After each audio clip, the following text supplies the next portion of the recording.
தீமை செய்கிற கூட்டம் இருக்கும், விரோதமான கூட்டம். அதுல போய் சேராத. சபைக்கு விரோதமாய், ஊழியக்கான விரோதமாய் இனி ஒரு ஐண்டியா, ஒருத்தன் ஒரு கூட்டத்தை ஸ்தாபிக்கிறான், ஒருத்தன் பேசுறானா, தூக்கி அவனை தூர போடு. அவன் எவனாலும் சரி, அவன்கிட்ட போய் சேராத. மிரியாம் பாருங்க, மோசேயோட சகோதரி தான். ஆனா எத்தியோப்பியா ஸ்திரியை திருமணம் செய்த வச்சு பேசுறாங்க மாறி மாறி.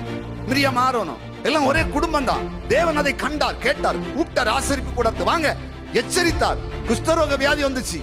யாருக்கு? மிரியாமுக்கு. மறந்துடக்கூடாது.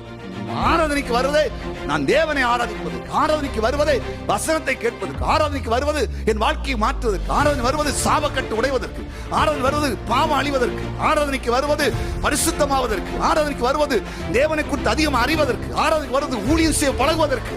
உன்னை ரட்சிப்பட நடத்துறது நீ தேவனுக்கு உகந்த பாத்திரமாய் மாறுவதற்கே தவிர நீ ஒரு ரவுடியாய் மாறுவதற்கு அல்ல. புரிந்து கொள். உனக்கு ஒரு சந்ததிக்கும் சாபத்தை தேடிக்கொள்ளாதே.